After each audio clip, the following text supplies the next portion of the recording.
তো good morning everyone, welcome back to the channel. আজকে 16ই December, ছুটির দিন। আজকে একটু বের হয়েছি একটা কাজে। কাজটা আসলে ওরকম মানে যেটা হচ্ছে কাজটা বেসিক্যালি হচ্ছে আমার বাইকের একটা সমস্যা হয়েছে রিসেন্টলি। তো এটা হয়েছে গতকালকে। এটা হচ্ছে আমি গতকালকে একটা জায়গায় গেছিলাম, ওইখান থেকে আসার সময় দেখি আমার বাইকের টাঙ্কি ভেঙে গেছে। এর আগেও টাঙ্কি ভাঙছিল, তো আবার দেখি নতুন করে টাঙ্কিটা ভাঙছে আর কি। এবং এটা এমনভাবে ভাঙছে আমি জানি না এখন এটা কি ঠিক করা যাবে কি না। এবং এমন না যে বাইক পুড়ে গিয়ে ভাঙছে বা অন্য কিছু হয়েছে, জিনিসটা হচ্ছে স্যাকে ভেঙে গেছে, এই আর কি। আমি একটু পরে সামনে গিয়ে আপনাদেরকে দেখাচ্ছি যে প্রবলেমটা কোন জায়গাটাতে।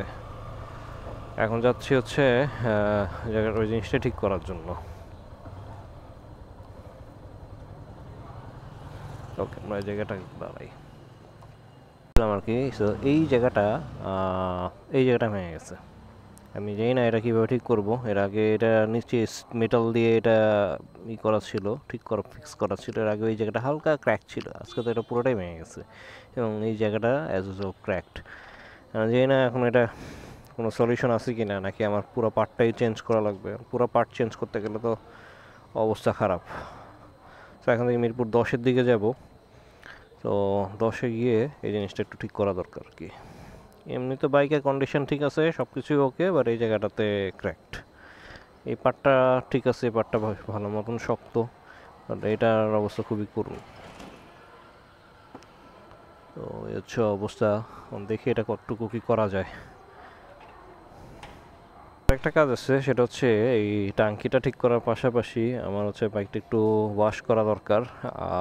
আমি লাস্ট উইকে হচ্ছে রাজশাহী গেছিলাম ট্যুরে। তো রাজশাহী থেকে আসার পরে আসলে বাইকটার ওয়াশ টোয়াশ করা হয় নাই। ওই বাইকের অবস্থা আপনারা দেখেন।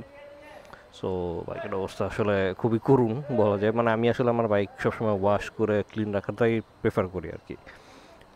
আমার বাইকে ইউজুয়ালি ময়লা এই জিনিসগুলো আমি কখনো পছন্দ করি না। সো এই জায়গাগুলো আজকে দেখি। এখন এই জিনিসটা আমার সবচেয়ে বড় কনসার্ন হচ্ছে এই টাঙ্কির ইস্যুটা, এটাকে ঠিক করা যাবে কি না, এইটাই সবচেয়ে বড় কনসার্ন। কারণ বাইকটার বয়স হয়ে গেছে অনেক, আমি হয়তো বাইকটা চেঞ্জ করব।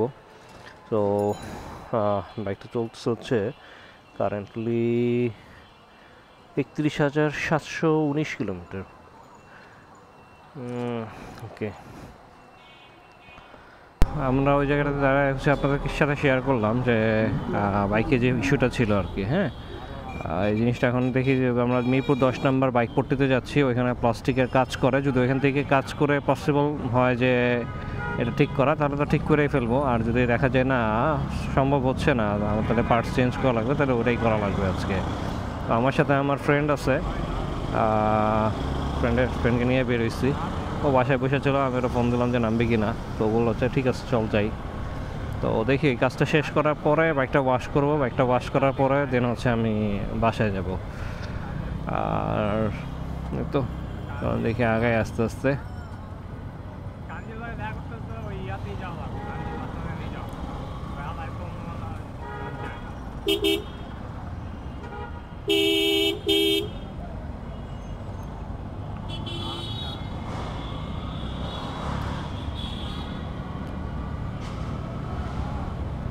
দশ নাম্বার চলে আসছি বাইক পট্টিতে।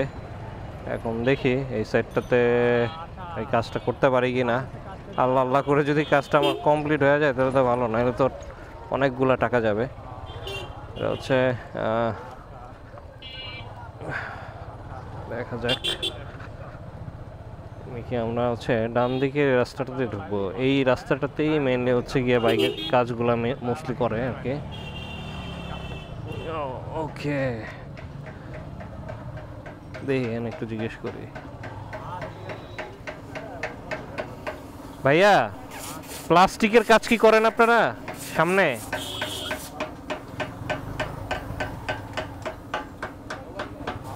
না না, নামতে হবে না।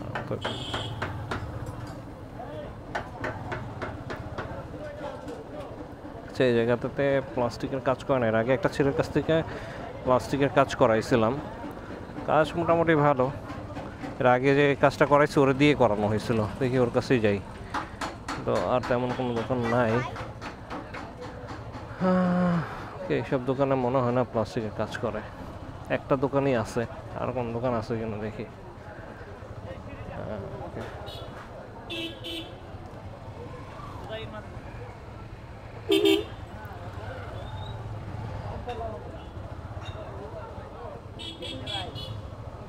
এই সামনে ডান দিকে দোকানটা।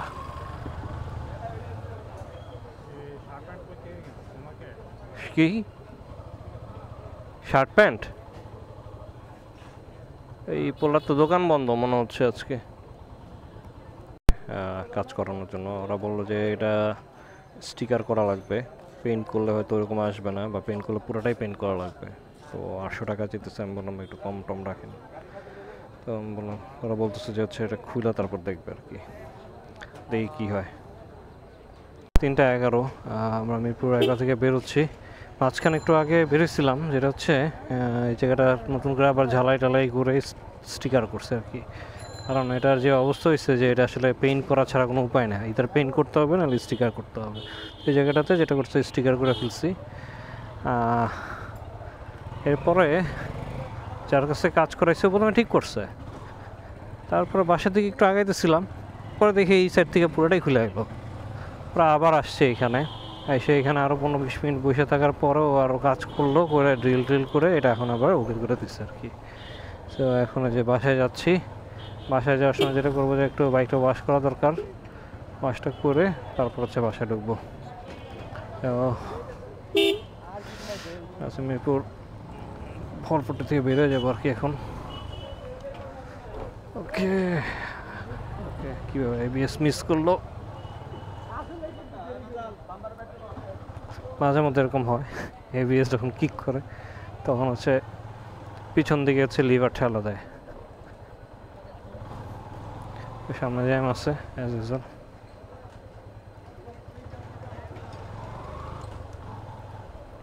তো এই কাজটা করাইতে আমার মোটামুটি হচ্ছে গিয়ে সব মিলে 600 টাকার মতো খরচ হয়েছে।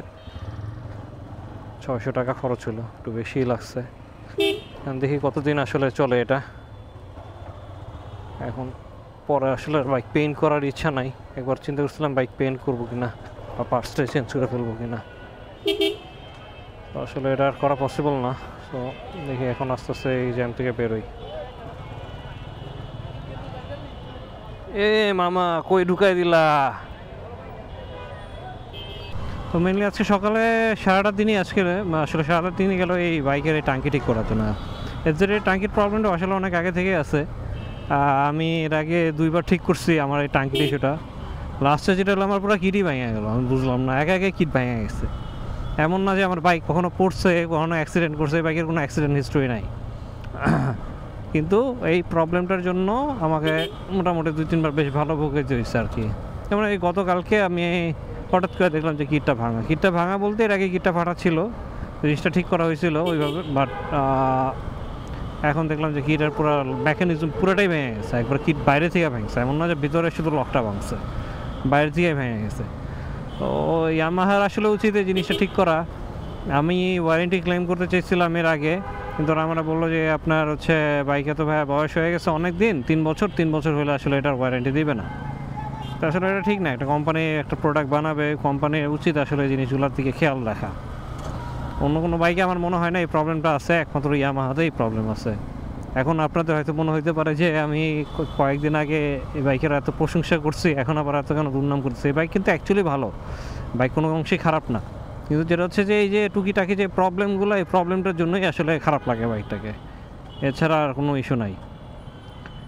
এমনি বাইক ভালো, ইঞ্জিন নিয়ে কোনো প্যারা খাই নাই, অন্য কোনো ইস্যু নিয়ে কোনো প্যারা খাই নাই, কিন্তু এই যে টাঙ্কির ইস্যু আর হচ্ছে এর আগে আমি একবার যেটা ফেস করছি সেটা হচ্ছে কী বলে এটাকে, যে ব্যাক চেসিস বুশ, সেই দুইটা আমার 2বার গেছে আর কি, মেজর 2টা পার্টসের মধ্যে। এছাড়া মানে টুকিটাকি যে কস্টিংগুলো মানে মেনটেন্যান্সগুলো আছে, যেমন ব্রেক প্যাড চেঞ্জ করে, এগুলো তো রেগুলার জিনিস। তো এছাড়া আসলে বাইকে কোনো প্রবলেম নাই।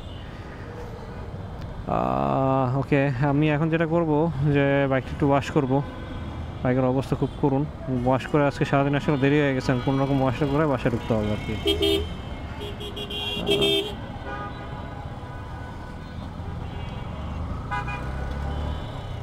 চলে আসছে হচ্ছে মিরপুর কালচিরি সাইডটাতে, সাংবাদিক কলোনির পাশটাতে আর কি।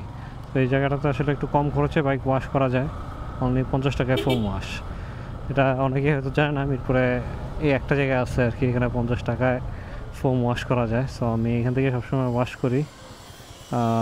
কোন দোকানটা জানো, দোকানটা জানি কই গেল, আমি যে দোকানটা থেকে করি এই জায়গায় দোকান চলে আসছে।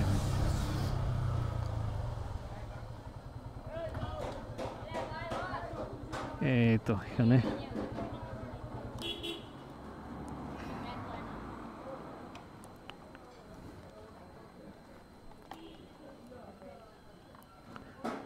এই ওয়াশ হবে। তো এই জায়গাটাতে হচ্ছে 50 টাকায় ওয়াশ করা যায়।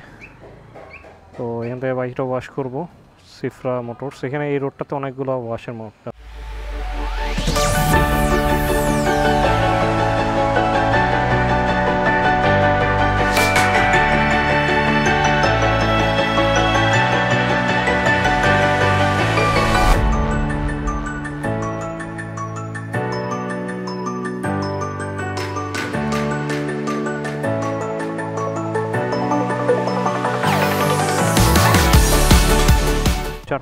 বিকাল 4টা বাজতেছে, বাইক ওয়াশ কমপ্লিট করা হয়েছে।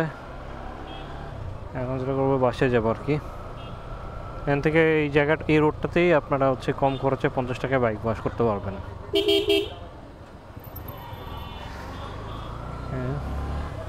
বাইকটা আজকে একটু ডিপ ক্লিন করছে আর কি। এখান থেকে চেইনিস পকেট এই জায়গাগুলোতে ক্লিন করলাম। এই জায়গাগুলোতে দেখলাম বেশ ভালো রকম ময়লা জমে গেছে। এখন আজকে যেটা করবো যে এখন বাসায় যাব, বাসায় গিয়ে তারপরে গোসল টোসল করবো, খাওয়া দাওয়া করবো, লাঞ্চ করবো। দেন হচ্ছে লাঞ্চ শেষে আবার হচ্ছে সন্ধ্যা থেকে নেমে বাইকটা একটু পলিশ করতে হবে আর চেনে লিভ দেওয়া লাগবে। ওই দুইটা জিনিস আমার কাছে আছে, তো দুইটা করে নেব। সো গাইজ, আজকের ভিডিওটা এই পর্যন্তই। যদি আপনাদের ভিডিওটা ভালো লাগে তাহলে একটা লাইক দিবেন, and don't forget to subscribe my channel. Peace, thank you.